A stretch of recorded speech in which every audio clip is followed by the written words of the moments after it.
में जो complete BSF के ऊपर बनी है, क्या कहना चाहेंगे इस बारे में? आई थिंक इससे पहले बीएसएफ के हमारे जवानों, उनका काम, उनकी बहादुरी, उनके जो सैक्रिफाइसेस रहे हैं, उसको ट्रिब्यूट देने के लिए कभी फिल्म बनाई नहीं गई है।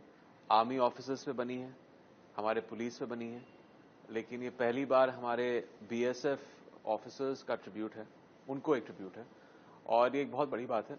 आई थिंक एक ऐसा मिशन जो उनके illustrious I would say run में 50 इयर्स में एक डिफाइनिंग उनका मिशन और ऑपरेशन था, हमारे नेशनल सिक्योरिटी की हिस्ट्री में एक डिफाइनिंग ऑपरेशन रहा है।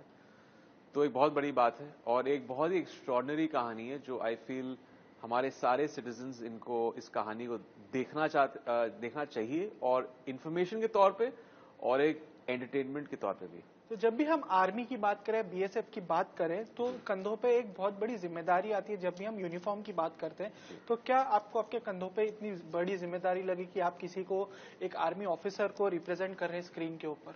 वेल, ऑफ कोर्स एक बहुत बड़ी रिस्पॉन्सिबिलिटी है, क्योंकि आप एक ट्रू इवेंट को आप स्क्रीन पे दर्शा रहे हैं ऑडियंस के सामने। एक ऐसा मीडियम है सिनेमा का कि वो एक बार बात बन जाती है, फिल्म शूट हो जाती है, तो फॉर पोस्टेरिटी रहती है, वो आर्काइव्स में हमेशा रह जाती है। तो वो इम्पैक्ट क्रिएट करने के लिए उसमें बहुत काम लगता है। वो रिस्पॉन्सिबिलिटी को मद्देनजर रखते हुए आपको एक्यूरेसी की तरह उस कहानी को पेश करना है ऑडियंस के सामने। एक ऐसी फिल्म है जो बीएसएफ की दुनिया, उनके जवानों, उनके ऑफिसर्स को रिप्रेजेंट करती है, तो उसका एक केयर और सेंसिटिविटी का होना बहुत जरूरी है।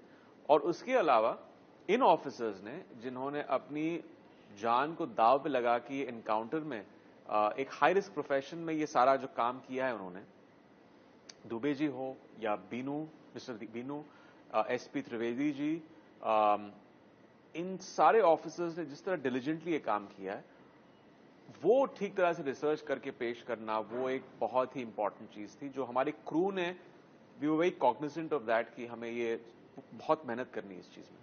फिल्म में आपने real life officer एनएनडी Dubey ji का कैरेक्टर प्ले किया है। उसके अंदर एक ऐसी चीज जो आपको लगी हो, जो आपने उनसे सीखी हो, एंड प्रिपरेशंस आपने कैसे की इस मूवी को लेके? किसी रियल लाइफ कैरेक्टर को ऑन स्क्रीन प्ले करना कितना आसान या मुश्किल होता है आपके लिए? आई थिंक एक एक्साइटमेंट की बात थी कि आप ऐसे एक ऑफिसर का किरदार निभा रहे हैं जिनका एक बहुत ही इलिस्ट्रियस करियर रहा है बीएसएफ में। उनकी तभी सेकंड पोस्टिंग थी बीएसएफ में, सेकंड इन कमांड थे तभी। और एक चीज जो मुझे लगा कि मुझे इस चीज में निचोड़कर इस कैरेक्टर में, इस अपने परफॉर्मेंस में लेके आना है, वो मेरे पहले दिन की जो मीटिंग थी मिस्टर दुबे के साथ, उनका एक जो ह्यूमिलिटी है, जो एक हम्बलनेस है, और ये बहुत सारे जवानों में देखा है मैंने, क्योंकि हमारे पॉइंट ऑफ व्यू से ये इतना बड़ा बलिदान दे रहे हैं, इतनी मेहनत करते हैं। मैंने देखा राजस्थान में जब गया था तो वहां के गार्ड्स 45 डिग्रीज के गर्मी में वहां पे बॉर्डर पे तैनात रहते हैं।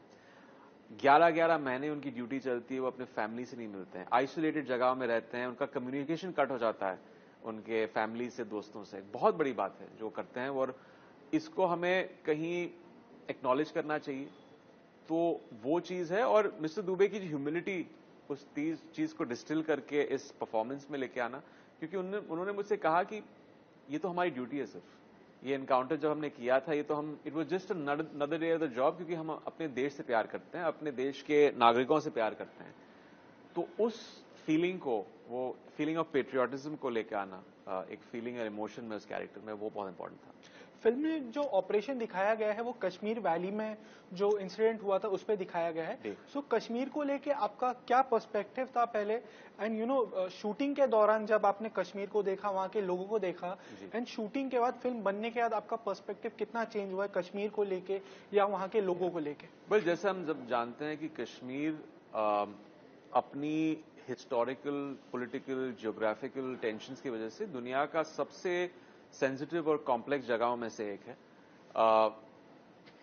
और ये मेरे दिमाग में भी था जब मैं श्रीनगर जाने से पहले, और ये मेरी पहला ट्रिप था वहां पे श्रीनगर में, कभी हॉलिडे के लिए नहीं गया वहां पे। इतनी खूबसूरत जगह, जब आप वहां पे लैंड करते हैं, डल लेक का नजारा, वहां की सड़कें, खुली सड़कें, वहां के पहाड़, साफ हवा, जो एक क्लीनलीनेस है वहां पे, वो आपके दिल में और दिमाग में रह जाती है। आई थिंक अभी पिछले 10-12 सालों में जो एक इंसिडेंट रेट हो गया है टेररिस्ट अटैक्स का, सरप्राइज अटैक्स का, इंसर्जेंसी का, काफी हद तक कम हो गया है। तो एक सिक्योरिटी की फीलिंग आई वहां पे।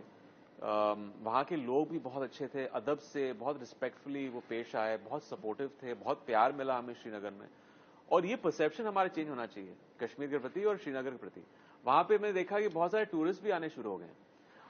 हालांकि हम 18 तारीख को इस महीने के 38 इयर्स के बाद पहला वहां पे एक फिल्म प्रीमियर और स्क्रीनिंग होगा जो हम ग्राउंड जीरो के लिए रख रहे हैं, जो एक बहुत बड़ी बात है, एक लैंडमार्क और एक हिस्टोरिकल इवेंट है जो हम श्रीनगर में रख रहे हैं 18 को, 3 दिन बाद। और ऐसी इवेंट्स और फिल्मों को करनी चाहिए श्रीनगर में, सिर्फ टूरिज्म के हिसाब से नहीं, एक वहां पे एक नॉर्मलसी लेके आने के लिए, क्योंकि ताकि वहां के लोगों को भी ये लगे कि अच्छा ये एक बॉलीवुड आ रहा है वहां पे, अपनी फिल्मों को शोकेस ये लोग कर रहे हैं। तो आई थिंक वही है, और लोगों को इस चीज में पार्टिसिपेट करना चाहिए और लोगों को जाके वहां शूटिंग करनी चाहिए, क्योंकि मैं खुद कह रहा हूं कि वहां पे एक सिक्योरिटी कंसर्न हमारा था ही नहीं। क्या कोई ऐसी बकेट लिस्ट में आपके ऐसे कोई कैरेक्टर्स है जो आप ऑन स्क्रीन प्ले करना चाहते हो, जो अब तक आपको मौका नहीं मिला हो? वेल, इसके बारे में सोचा नहीं मैंने, लेकिन आई थिंक जॉनर्स के तौर पे मुझे एक साइंस फिक्शन फिल्म करनी है जो ज्यादातर हमारे देश में बनती नहीं है। तो थैंकफुली अब जो माहौल बदल रहा है और लोग नए नए एक्सपेरिमेंट्स करना चाहते हैं, ज्यादा सिनेमा में अब आजकल एक्सपेरिमेंट्स नहीं हो रहे, बट ओटीटी में हो रहे हैं। बट उम्मीद करता हूं कि सिनेमैटिकली थिएट्रिकल रिलीजेस के लिए भी एक हम लोग अलग जॉनर्स को एक्सप्लोर करें।